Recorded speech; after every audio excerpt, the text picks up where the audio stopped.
Šodien mēs atrodamies Purnām Buižā, kur šautuvē kopā ar šaušanas instruktoru Kristapu Prudānu mēs apskatīsim galvenās kļūdas, kādas mednieki pieļauj praktiskajā medību šaušanā, kā arī skatīsimies, kādā veidā viņas var minimizēt. Ir sākusies dzinējmedību sezona, vīri iet mežā, šaut var katrs, ne katrs ir gatavojies tam pietiekami labi. Varbūt viņš dzinējmedību sezonas laikā izdara savu vienīgo šāvienu sezonas laikā, un lielākoties viņš ir garām. Kāpēc tas notiek? Kāpēc būtu jāiet uz šautuvēm? Kāpēc būtu jāgatavojas? Skatieties tālāk. Kristaps, ir sākusies dzinējmedību sezona, vīri dodas mežā, bet ir arī tādi, kas ieroči pirms šīs sezonas nav pārbaudījuši, ja? Kuri varbūt pēdējo reizi šāvuši, varbūt pat pirms gada, pirms 2 gadiem. Ja? Tavs padoms, kas būtu jādara normālam medniekam pirms došanās mežā dzinējmedību sezonā? Pirms dzinējmedībām obligāti aizbrauciet uz šautuvu, izšaujiet, pārliecinieties par to, ka jūsu ierocis iet precīzi. Ja, ierocis iet precīzi, bet, šaujot no rokas kaut kas bišķīt nesanāk, patrenēties, ziedojiet tās 5-10 patronus, 20, lai mežā jūs būtu pārliecināts gan par sevi, gan par ieroci. Un tad jau viss būs labmenībās. Un šodien mēs apskatīsim galvenās kļūdas. Jā, pastīsimies galvenās kļūdas, ko pielaiž mednieki, un arī patestēsim šāvienus.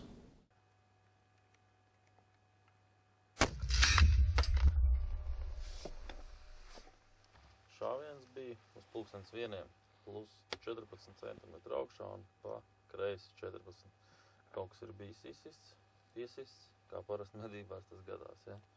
Tad paņemsim, pieregulēsim, lai mums trāpīt vismaz 10, un tad skatīsimies, kādas kļūdas pieļauj jaunie, vecie mednieki un testēsim.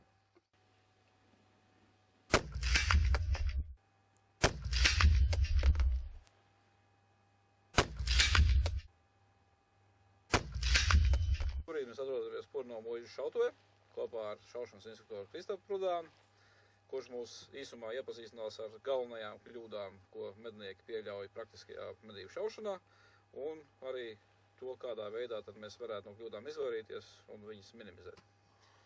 Kristap, pirmais, mēs esam uzkāpuši tornī. Kādas ziepes klasiski mednieks mēdz savārīt tornī, šaujot no torņa?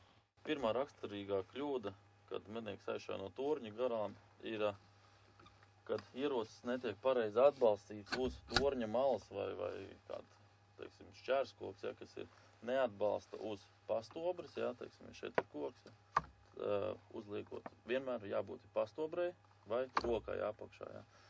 Noliekot tikko stobru uz torņa malas koka, ja, mainās stobra vibrācija un attiecīgi arī trāpījuma vieta, kas ir citreiz līdz pat 30 centimetriem, kā ir pierādījies testā. Tūlīt mēs pamēģināsim izšausim, kad stobrs būs uz šī palikņa, un redzēsim arī trāpījumu vietu, kur.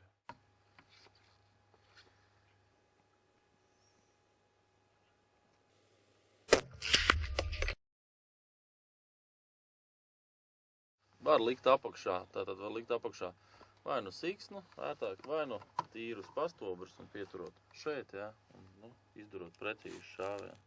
Tā kā mēs redzējām, izmainījās šāviens apmēram 20 cm uz augšu. Vertikāli kā turēja, viss bija kārtībā, bet 20 cm uz augšu. Tad pirmais šāviens mums bija šeit, karabīnai optika bija izsista, ja, un mēs te piegriezām, un pēdējais plus 3 cm ir, ja, tad 150 metriem nulē viņš būs. Šaujot pareizi no atbalsta, ja. Pamēģinājām izšaut, kā es teicu, kad stobrs tika nolikts uz, uz torņa malas vai šeit uz atbalsta, ja, bija. Šeit ir 20 cm. Ja. Stabili 20 cm klāt, pēmēt šeit, piešaut šeit, un rekur vēl klāt, tas ir tas, 18 ko mēs dabojām reāli kļūdu uz nepareizi šaušanu. Šaujot tiem 100 metriem no torņa 80, jūs temējat, tad tur aiz aušu šaujiet vai kā, tur ir 100% garām, ja. Trāpu temējot desmitniekā vai lāpstiņā, pie veiksmes, ja. Mugurpala varbūt tās aizķers, ja. Bet, tas galīgi nenē. Pie tam nav jau teicis, ka visiem ieročiem būs augšs, citam varbūt pie tāda būs kļūda uz leju kaut kur vai pārsvarā it kā ir uz augšu, ja, bet varbūt tās vēl nāk klāt 10 centimetri. Tas atkarīgs arī no stūpa resnuma, ja. Cik stipri cilvēks ir piespiedis to ieroci pie torņa, teiksim, vai pie kaut kāda atbalsta. Šeit mēs redzam, ka, kā saka, kļūda ir uz sejas, pilnīgi vizuāli, nevis tās ir stāsts, ko medniekam stāsta, bet mēs redzam, kā tas realitātē notiek. Tikko izmēģinājām, jā, un pierādījām, ka tā tas arī ir. Vienu kļūdu mēs apskatījām. Nedrīkst piespiest, kādas vēl kļūdas mednieki pieļauj? Teiksim, viena no kļūdām, ko pieļauj jaunie mednieki, jā, vairāk. Varbūt viņš nav pieredzis pie tā šāviena acitiena vēl, jo tikko pirmā karabīna. Šāviena brīdī piever ciet aci.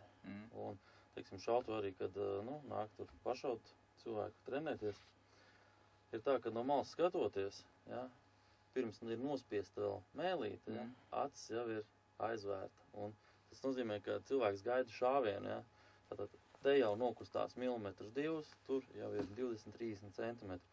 Un tad brīnās, kāpēc pūdeles, kāpēc garām, ja. Pastīsimies arī dzīvē kāds ir. Ok, labi.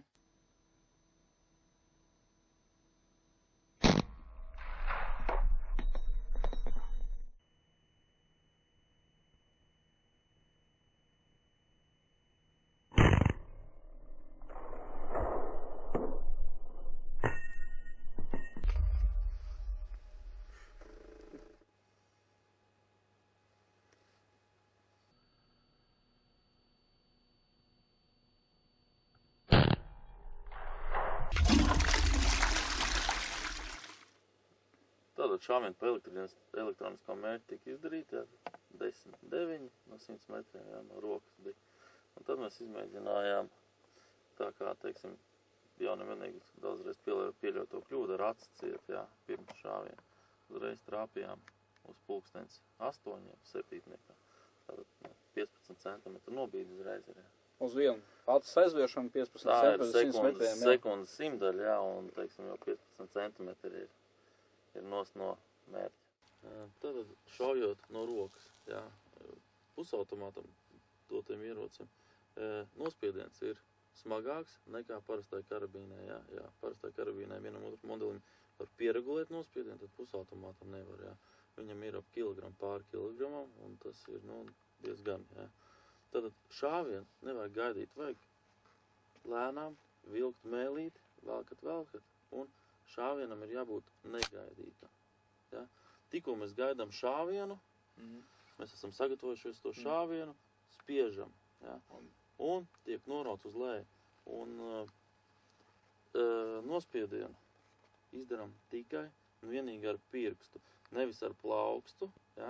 Plauksts ir tikai satveršanai. Strādā tikai pirksts. Ja mēs to darām visu vienlaicīgi, gan saspiežam plaukstu un pirkstu pie nospiediena, ja, tad ir 100% rāviens uz leju, jo šeit šo daļu saspiežot ierocis vienalga aizies uz leju. Nu ko, iesim uz 50 metriem, skatīsimies, kā tas izskatās dabā, ja? Jā. Tagad uz manu piemēra Kristaps mēģinās parādīt, kā būtu pareizi medībās jāstāv, lai varētu veiksmīgi un precīzi šaut. Un arī kādas tad ir tās stājas kļūdas, kuras mednieki parasti pieļauj.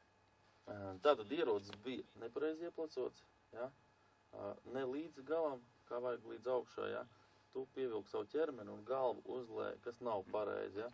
Tātad, šī te kustība, tad meklēt kaut ko, tas nav pareizi, ja? Tātad ierocim, tad iepleco, tev ir jābūt pilnam optikas aplim. Tu nedrīkst meklēt tur pa labi, pa kreisi, tuvāk, tālāk, ja? Tev ir jāiepleco un viņam ir jāiet sēžā. Un ir. Jā. Uzreiz ir. Visdien daudzi mednieki, ne daudz, bet gadās tomēr man pašam ir bijis tāds momenti dzīvē arī, kad pēkšņi to ar optiku saņem tādu belzienu pa pieru, ka prieks ir liels, zvaigznītes tu redzi, ja, un šad tad vēl sarkanā zupa tek no pieras, ja. Kāpēc tas tā notiek? Tas, teiksim, ir divi varianti, ja. Vai pirmais variants ir, vai optika ir par tuvu acī, ja. Mēs ieplicojam, viņa ir, teiksim, mazākā 6 cm kāda, ja. Un tad, protams, šāviena brīdī vēl nedaudz neiepleco, un ir sitiens ar optiku pa pieru, protams, pierpušu, ja. Tavs padoms būtu? Punkts numur 1. Pareizi uzstādīta optika uz ieroča, ja. Kad mēs ieplecojam, lai būtu pilns aplis, ja, lai nebūtu tā galva jākustina un jāmeklē, ja. Jābūt pilnam aplim, nekāda pusmēneša vienā vai otrā pusē, ja. Tas ir punkts numur 1. Otrs, labi ieplecojam, ja. Tikko nebūs labi ieplicots, galva būs nedaudz tuvāk uz optikas pusi, ja. Nāks atsitiens, būs pierepuši, ja. Punkts 3, ja. Ja jūs medībās paņemiet no kolēģa karabīna, ja, attiecīgi noformējot papīrus uz vietas, ierakstoties pareizajās vietās visur, ja. Sākumā paņemiet un ieplicojiet, pārbaudiet, vai jums tiešām nav ne pa īsi, ne pa garu, lai ierocis atbilst jūsu, teiksim, augumam un roku garumam, ja. Tagad ar Kristapu veiksim pāris šāvienus no 50 metru robežas un paskatīsimies, kāda tad šīs te minētās kļūdas atstāja iespaidu praktiski uz mērķi.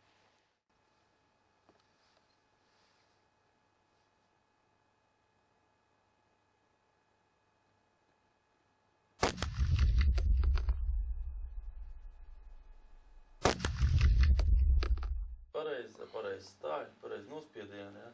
Un kur ir rezultāts, ja. Starp 9 un 10 pieļaujamās normas, viss ir izpildīts. Nu, pamēģināsim izdarīt kādu kļūdu. Jā. Uzreiz hops un ātrais šāviens, tipu tā. Nu, un... O, Kristap, varbūt lepns.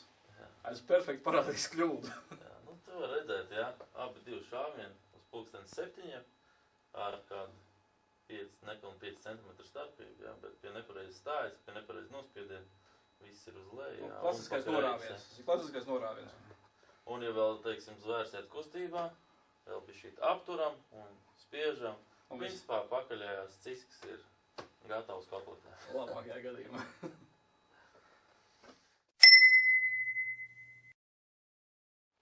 Atkārtotie šāvieni zvērs kustībā, mums ir iespēja pūst vaļā no otra stobra vai arī pusautomātiem otrais, nu, arī varbūt trešo reizi.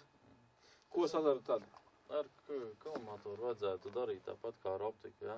Izšāvim precīzi vienreiz un noķeram zvēru atkal iekšā, teiksim, sarkanajā punktiņā un nospiežam, nevis mēs zinām, ka mums ir vēl divas, teiksim, patrons, nu tad stikliņā viņš, teiksim, kalmātorā ir iekšā un tad spiežam, tur nebūs, nē. To punktiņu ar atkal vajag piesietam zvēram attiecīgajā vietā, ja, skatoties, cik liela distance, varbūt tās priekšā jāpaņem, ja, bet, nu, šāvienam jābūt un ir, nu, piesietam. Es biju cilvēki parasti dara tā, ka viņi aizraujās un tad tik rībina, kamēr var nospiest, ja. Tikko apmēram ir ap to sarkano punktu melnais pleķis, ja, zvēra siluets, nu, tad spiež, ja, nu, tā nevajag, vajag to šāvienu pavadīt un censties precīzi iešā. Aiziet.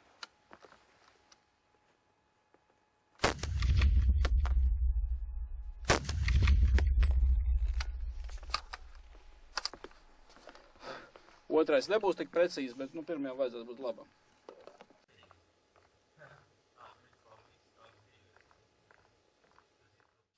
Nu, tad bijām šautuvē, pašāvām, redzējām, nu, tad īsti kopsavilkums notikušajiem. Mēs paskatījāmies, kā ir pareizi šaut no atbalsta no torņa, kā ir nepareizi šaut, pareizi stāja, nepareizi stāja, ieplecošana un arī, teiksim, vajadzētu pastīties to ieroču izvēli. Tātad izanalizējot 2-3 šāvienus, mēs redzējām, ka vidējā kļūda ir 10, 15, 20 cm, skatoties no kādas pozīcijas mēs šāvām, ja? Tā kā, nu, vajadzētu tomēr savu šāvienu bišķīt izanalizēt, ja?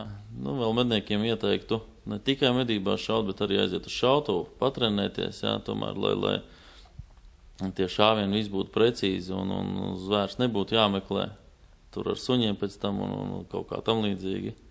Un nākiet, šaujiet, šautuvē, ejiet, brauciet, šaujiet. Tātad cilvēkiem nevajadzētu kautrēties, viņam vajadzētu ierasties un certificētu instruktoru klātbūtnē un ar viņu palīdzību analizēt savas kļūdas un mācīties. Ja? Kādi ir tie pakalpojumi, ko jūs šeit piedāvājat?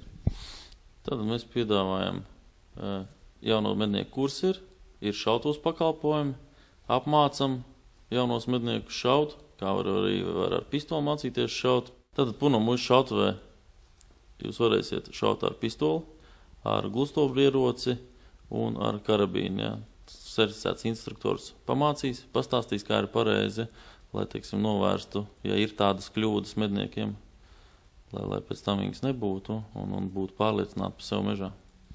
Kā arī es saprotu, jums arī ir ieroču meistaru pakalpojumi, jūs variet palīdzēt gan piešaut ieroci, gan uzdegt jaunu optiku, ja, pārbaudīt veco optiku pirms sezonas sākuma, kā arī veikt tehnisko apkopi. Ja? Nu, tieši tā ir pilns servis, ieroču darbnīca, ieroču meistars, šautuvu un atbraucot uz šejienu, ja kaut kas nav kārtībā, vienmēr palīdzēsim, izdarīsim, piešausim visu kā vajag, lai cilvēks varētu būt droši medībās par savu ieroci.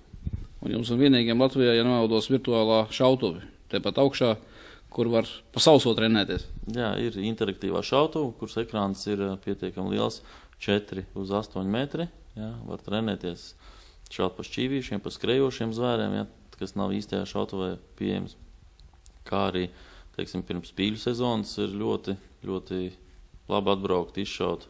Tajā virtuālajā vai interaktīvā šautuvē sevišķi man patīk tas, ka pēc tam var to šāvienu jauki analizēt. Tur uz ekrāna var izlikt pilnīgi to stobra trajektoriju, kā viņi kustēsies tēmēšanas laikā, un tad ļoti labi cilvēks var redzēt, kas tad notiek, teiksim, tā pašā nospiediena brīdī, ja, kad ir tā līkna stobrs tā kustās, un nospiediens klikt uz leju šitā te. Teiksim, jā, tur, teiksim, ko jūs šautuvē neredzēt, jā, šaujot vai no 50 vai no 100 metriem, bet interaktīvā var redzēt, kur ir tā kļūda nospiediena brīdī, jā, kad jūs vai arī apturiet ieroci, tur smuki var izanalizēt visu. Kā arī, teiksim, šaujot pa pīlēm vai pa šķīvīšiem, var redzēt skrošu kūli, kur viņš aiziet, jā, vai priekšā šķīvītiem, vai aizmugurē. Teiksim, dabā tas ir nedaudz grūtāk to noteikt, ja kādam jāstāv no aizmuguras un jāsaka, jā, vai aizmugurē, vai priekšā, vai šeit jau visu labi varēsiet redzēt uz ekrāna. Un tur vēl bija arī pakalpojums tas, ka lido putnus var uzlikt no sākuma to tēmēšanas punktu, lai varētu vismaz saprast, kurā vietā tēmēt, jau pēc tam to noņem nost un mēģina tad bez. Jā, to arī ir tāda opcija, ka var uzlikt, lai tā, kā saka, kompjuters pasaka priekšā, jā, kur jāieliek grauds vai sarkanais punkts, un tad noņemot to nost, nu, var redzēt starpību, vai ir vai nav. Tātad, cienījamie mednieki, braucam uz šautuvēm, trenējamies, paaugstinām savu šaušanas meistarību un nespalvīņus jums.